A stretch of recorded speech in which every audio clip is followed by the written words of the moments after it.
Ketua DPR RI Bambang Susatyo menilai wacana dihidupkannya kembali wacana garis-garis besar haluan negara atau GBHN masih memerlukan kajian yang lebih mendalam. Hal itu dikarenakan dinamika ekonomi politik global sudah berubah negara.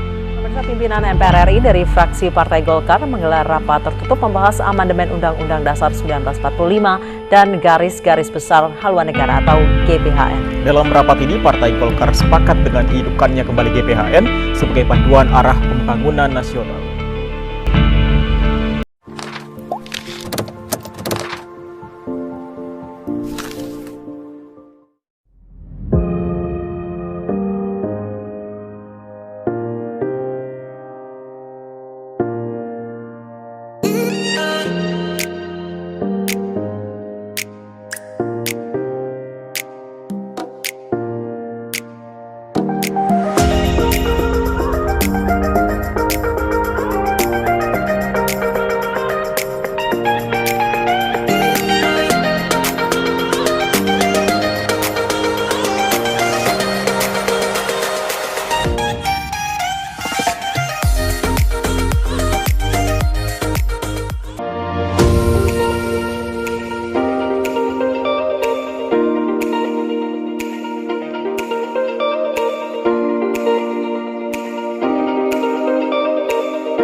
Baiklah, yang pertama, pengertian GBHN.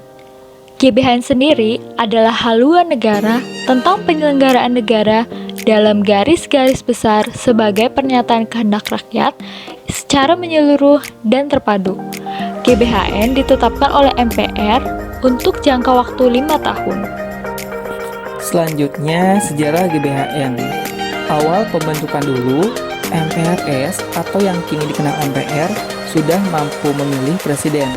Namun pada prosesnya di saat Orde Baru MPRS tidak berhasil menyusun GBHN yang baru untuk mengganti GBHN yang lama.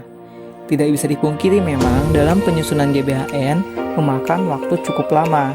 Juga harus dilakukan persiapan agar di kemudian hari tuntutan pasal 3 UUD 45 dapat dipenuhi. Guna membantu tugas MPR di kemudian hari agar berhasil dalam tugasnya menyusun GBHN, maka dalam sidang-sidang umum MPR pada masa sesudah pemilihan umum 1971, Presiden selalu memberikan jasanya.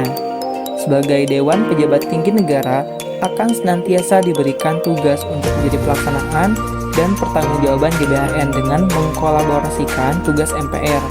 Maka Presiden telah menyiapkan bahan-bahan masukan untuk menyusun GBHN bagi sidang-sidang umum MPR tahun 1973, 1978, 1983, dan pada saat teks ini ditulis sedang disusun bahan masukan untuk sidang umum MPR tahun 1988. Di dalam hal ini, MPR menyiapkan susunan dan rancangan GBHN atas mandat dari Presiden. Setelah rancangan itu sudah siap, maka diajukanlah ke sidang MPR 1983 melalui TAP MPR nomor 2 /MPR /1983 pada tanggal 9 Maret 1983. Dalam naskah ini tidak tertuangkan program pembangunan karena setiap bagiannya terpisah berdasarkan TAP-nya. Lalu, pada masa reformasi, keberadaan GBHN telah dihapuskan melalui amandemen UUD 1945. Menurut konstitusi hasil amandemen ini, kewenangan MPR menyusun GBHN telah dihilangkan. Sebagai ganti GBHN, Undang-Undang Nomor 25 Tahun 2004 mengatur tentang Sistem Perencanaan Pembangunan Nasional yang menyatakan bahwa penjabaran dari tujuan dibentuknya Republik Indonesia seperti dimuat dalam pembukaan Undang-Undang Dasar 1945 dituangkan dalam bentuk RPJP atau Rencana Pembangunan Jangka Panjang.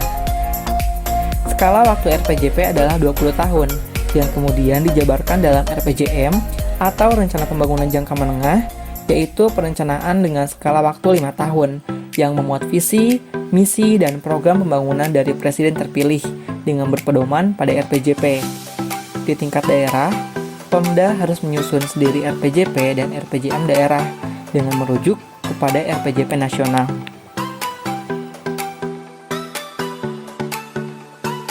Garis-garis besar haluan negara ditetapkan dengan maksud memberikan arah penyelenggaraan negara dengan tujuan mewujudkan kehidupan yang demokratis, berkeadilan sosial, melindungi hak asasi manusia, menegakkan supremasi hukum dalam tatanan masyarakat dan bangsa yang beradab, berakhlak mulia, mandiri, bebas, maju dan sejahtera.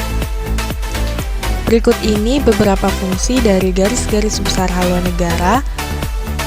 Yang pertama, sebagai visi dan misi rakyat Indonesia yang ditujukan untuk rencana pembangunan nasional. Kedua, sebagai tata cara, perilaku, cara bertindak, dan cara pemersatu di dalam pembangunan nasional tanpa lagi melihat perbedaan suku, agama, dan ras. Ketiga, mewujudkan masyarakat Indonesia yang lebih demokratif, saling melindungi dan membela hak asasi manusia, berkeadilan sosial, menjalankan serta menegakkan supremasi hukum di dalam kehidupan bermasyarakat, berakhlak baik, santun, dan berbudaya. Keempat, sebagai arah dan pondasi kuat serta strategi pembangunan nasional. Kelima, pembangunan nasional yang dilaksanakan hanya semata-mata dari rakyat, oleh rakyat, dan untuk kepentingan rakyat. Keenam, pembangunan yang dilakukan untuk mewujudkan kesejahteraan lahir batin masyarakat Indonesia. Ketujuh, sebagai pemersatu antara pemerintah dan masyarakat. Kedelapan, sebagai penguat tegaknya kedaulatan masyarakat Indonesia di segala bidang dan aspek kehidupan berbangsa dan bernegara. 9. Sebagai pedoman untuk mewujudkan pengamalan, pelaksanaan, dan pendukungan penuh terhadap ajaran agama dalam kehidupan bermasyarakat. Dan yang terakhir, sebagai perisai untuk menghadang segala pengaruh globalisasi yang masuk ke dalam NKRI. GBHN di Indonesia. GBHN yang ditetapkan oleh MPR harus menjadi arah penyelenggaraan negara bagi lembaga-lembaga tinggi negara dan segenap rakyat Indonesia untuk mewujudkan masyarakat yang demokratis. Dampak dari penerapan GBHN. Dengan adanya GBHN, perencanaan pembangunan nasional menjadi lebih terarah dan konsisten, serta berkesinambungan dari setiap periode ke periode selanjutnya. Juga, segala kebijakan yang akan dibuat dan dilaksanakan memiliki acuan yang jelas, yaitu GBHN. Akan tetapi, dengan adanya GBHN, MPR memiliki kekuasaan yang sangat luas. Rakyat tidak dapat memilih presiden secara langsung, presiden tidak bertanggung jawab kepada rakyat, tetapi kepada MPR, serta pembangunan negara berpusat hanya di pemerintahan pusat dengan rakyat sebagai penontonnya saja. Berikut adalah beberapa penjelasan penghapusan GBHN. MPR dapat memerintahkan presiden serta wakil presiden dalam masa jabatannya apabila yang bersangkutan melanggar hukum dan berkhianat terhadap bangsa dan negara. Itu pun setelah diputuskan bersalah oleh Mahkamah Konstitusi. Salah satu dalih yang digunakan oleh pihak yang mendukung amandemen Undang-Undang Dasar Republik Indonesia tahun 1945 adalah saat ini, yaitu MPR tidak dapat menjatuhkan presiden sekalipun kebijakannya tidak sesuai GBHN, kecuali melanggar konstitusi. Namun, faktanya Presiden Soekarno dan Presiden Abdurrahman Wahid dimakzulkan oleh MPR karena dianggap gagal menjalankan GBHN.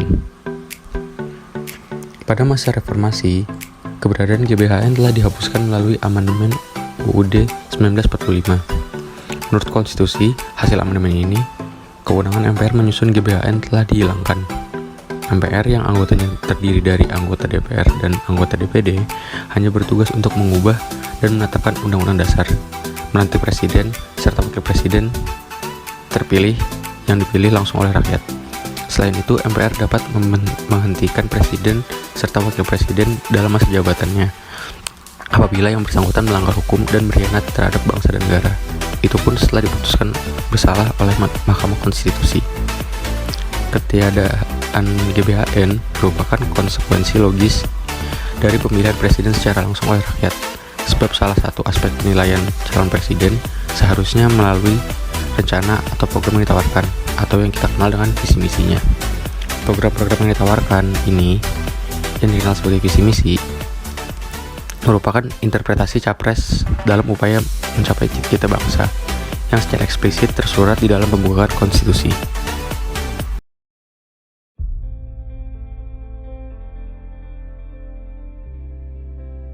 Catatannya sebenarnya cuma ada poin-poin soal ini yang paling penting menurut saya. Jadi saya kira ada salah kaprah soal apa itu sebenarnya GBHN.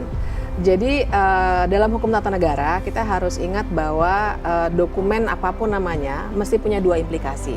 Yang pertama implikasi praktis dari segi kebijakannya apa lebih jelas begitu. Yang kedua adalah implikasi hukumnya. Dalam arti misalnya kalau misalnya dalam waktu dulu ya, waktu sebelum amandemen, GBHN itu memang diperlukan karena presiden dipilih oleh MPR, diberikan mandat dalam bentuk GBHN. Nah kalau dia melanggar dia bisa diturunkan. Mungkin semua akan ingat dengan kasusnya Gus Dur dulu, diturunkan diganti oleh Ibu Megawati. Nah itu contohnya GBHN karena dia dianggap melanggar GBHN, begitu juga dengan Soekarno. Nah kita sekarang sudah punya sistem yang jauh berbeda. Sejak 2002 kita sudah memilih presiden secara langsung sehingga tidak ada lagi mandat dari MPR. Dan juga presiden tidak bisa dijatuhkan di tengah masa jabatan, melainkan harus melalui proses impeachment ya kan, kalau misalnya dia melanggar pidana begitu. Nah jadi GBHN ini sebenarnya tidak kompatibel dengan sistem ketatanegaraan kita.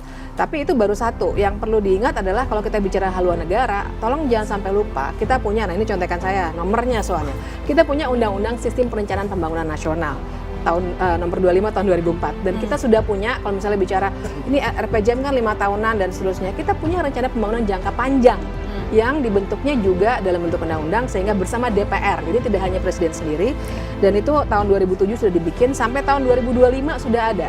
Nah jadi kan pertanyaannya begini, kalau misalnya keluhannya adalah tidak terintegrasi, tidak sinkron segala macam, masalahnya apakah di GBHN-nya atau diimplementasi? Harus dibedakan. Nah, yang tadi dikatakan sampai 2025, Mbak Wivit melihat ini sudah on the track atau sudah agak keluar dari track yang sudah ditetapkan hingga tahun 2025? Memang ada bagian-bagian yang sudah keluar. Nah, itu sembritanya dari siapa kalau sudah keluar seperti itu? Nah, berarti sistem kita yang sekarang, seandainya presiden tidak sesuai dengan yang sudah ada, yang sudah RPJM, RPJP dan lain sebagainya, masyarakat menilai dan kemudian dia bisa memilih atau tidak memilih lagi. Sistem kita sekarang begitu, jadi tidak lagi melalui MPR. Nah ini yang saya khawatirkan, saya khawatir satu, orang-orang terkecoh dengan GBHN di masa lalu. Kita jangan lupa, dulu itu pas zaman Pak Soeharto, begitu rapi pembangunan dan lain sebagainya, faktornya banyak. Bukan cuma sebuah dokumen bernama GBHN, tapi juga otoritarianisme dari Presiden Soeharto di masa yang lalu. Jadi jangan kita berilusi bahwa kalau ada GBHN semua masalah selesai. Menurut saya tidak di situ. Jadi secara garis besar tidak terlalu penting kalau untuk saat ini, tidak relevan. Tidak relevan, dan karenanya kalau kita bicara amandemen ini kan satu dijadiin bargain untuk jadi pimpinan MPR. Kemudian yang kedua, kos politik untuk amandemen itu juga besar. Kemungkinan itu seperti kotak Pandora yang membuka mulai dari hal-hal yang kurang penting begitu masuk ya, pasal 29, pasal 33 dan seterusnya besar. Dan kemudian juga secara biaya juga untuk mengumpulkan orang, sidang dan lain sebagainya besar misalnya. Nah kan pertanyaannya, kita apakah tidak mau ke depan, moving forward, nggak balik lagi ke belakang begitu ya, dengan kos politik yang begitu besar, padahal kita punya banyak agenda ke depan.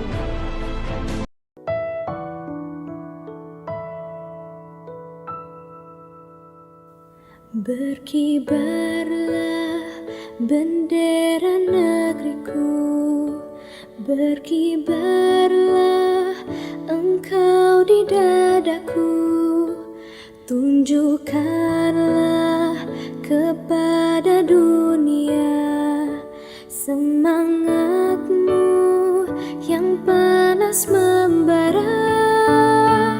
Daku ingin jiwa raga ini selaraskan keanggunan. Daku ingin